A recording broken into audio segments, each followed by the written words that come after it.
Robert Mugabe resigned as Zimbabwe's president on Tuesday, swept from power as his 37-year reign of autocratic control and brutality crumbled within days of a military takeover. The move looked set to bring an end to Zimbabwe's worst political crisis since the country won independence from Britain in 1980.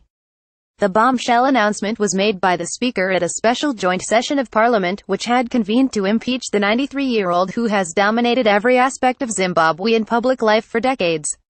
File image of Zimbabwean President Robert Mugabe from August 2017 on the streets. The news sparked an explosion of wild celebration. Car horns honked and people erupted into ecstatic cheers and frenzied dancing. I, Robert Gabriel Mugabe, in terms of Section 96 of the Constitution of Zimbabwe, hereby formally tender my resignation. With immediate effect, said the letter, which was read out by Parliamentary Speaker Jacob Mudenda. My decision to resign is voluntary on my part. It arises from my concern for the welfare of the people of Zimbabwe and my desire to ensure a smooth, peaceful and non-violent transfer of power that underpins national security, peace and stability. People celebrate outside Parliament after hearing the news that President Robert Mugabe resigned in Harare, Zimbabwe, the 21st of November 2017. In a highly symbolic scene, a man in a white shirt took down a portrait of Mr. Mugabe from the wall of a room inside the building where Parliament sat for its extraordinary session. Another bystander replaced it with an image of Mnangagwa. Outside, a man held up a smiling newborn wearing white pajamas, prompting rapturous cheering from the crowd. It capped an unprecedented week in which the military seized control and tens of thousands of ordinary Zimbabweans took to the streets in an extraordinary show of defiance to demand that Mr. Mugabe leave. Related reading: 37 years under dictatorship. I am so happy that Mugabe is gone. 37 years under dictatorship is not a joke. I am hoping for a new Zimbabwe ruled by the people, Tinashe Chakanetsa, 18, told AFP. Men were breakdancing, women were singing and children were in tears as the news began to sink and, all brandishing national flags and praising General Constantino Chiwenga who led the army takeover. It's shocking. That guy is powerful, very powerful, Barbara Wright Kairumbi, who was also taking part in the euphoric celebrations, said. Zimbabweans celebrate outside the Parliament building immediately after hearing the news that President Robert Mugabe had resigned. Mr. Mugabe had ruled Zimbabwe almost unopposed since independence, but efforts to position his wife Grace as his successor triggered fury in the military that had underpinned his regime. His grip on power was shattered last week when armored military vehicles took to the streets, blockaded Parliament and soldiers placed the president under house arrest in an operation that had all the hallmarks of a coup. But the generals stressed they were simply arresting criminals around Mr. Mugabe, a reference to Grace's supporters, and they even allowed the one-time liberation hero to deliver a televised speech and appear at a public function.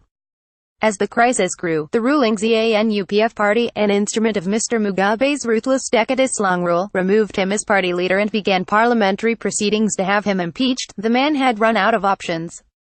The writing was on the wall. He was in a state of denial. Innocent Ghanese, chief whip of the main opposition movement for Democratic Change Party, said. Mugabe might have been hoping that the impeachment process would not succeed, that it might stumble in getting the numbers together. But I think when he saw the turnout of lawmakers he probably realized he'd better jump before he was pushed, said Derek Matashik, an analyst at the Pretoria-based Institute for Security Studies. Mnangagwa in the wings. His likely successor is former Vice President Emmerson Mnangagwa, whose dismissal on November 6 triggered the crises. A former close ally of Mr. Mugabe, Mnangagwa had been Grace Mugabe's chief rival to succeed him.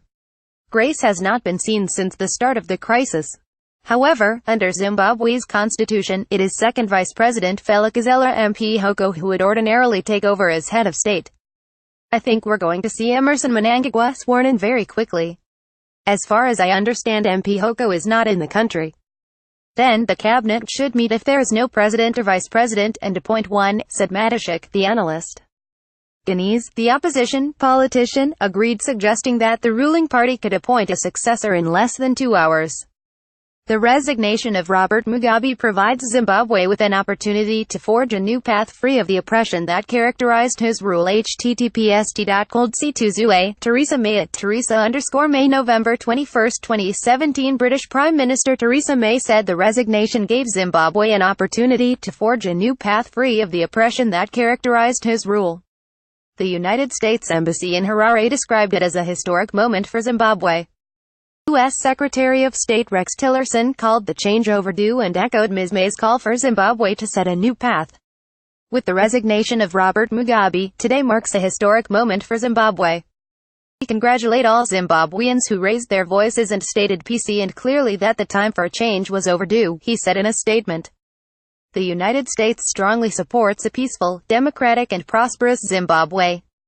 As events unfold, we continue to call on all parties to exercise restraint and respect constitutional and civilian order. On Saturday, in scenes of public euphoria not seen since independence, huge crowds marched and sang their way through Harare and other cities in peaceful celebrations to mark his fading power. Such open dissent would have been routinely crushed by security forces before the past week's shock events. Most Zimbabweans have only known life under Mr. Mugabe's rule, which was defined by violent suppression, economic collapse and international isolation. Resignation letter. President Robert Mugabe's resignation letter was read out by Zimbabwe Parliamentary Speaker Jacob Mutenda to lawmakers gathered at a conference center in Harare to discuss an impeachment motion on Tuesday. It read Notice of Resignation as President of the Republic of Zimbabwe. In terms of the provisions of Section 96(1) of the Constitution of Zimbabwe, Amendment No. 20, 2013. Following my verbal communication with the Speaker of the National Assembly, Advocate Jacob Mutenda at 1353 hours, the 21st of November 2017, intimating my intention to resign as President of the Republic of Zimbabwe. I, Robert Gabriel Mugabe, in terms of Section 96(1) of the Constitution of Zimbabwe, hereby formally tender my resignation as the President of the Republic of Zimbabwe with immediate effect. My decision to resign is voluntary on my part and arises from my concern for the welfare of the people of Zimbabwe and my desire to ensure a smooth, peaceful and non-violent transfer of power that underpins national security, peace and stability. Kindly give public notice of my resignation as soon as possible as required by Section 96(1) of the Constitution of Zimbabwe. Yours faithfully, Robert Gabriel Mugabe, President of the Republic of Zimbabwe. Cheers from Parliament as Speaker reads out Mugabe's resignation letter.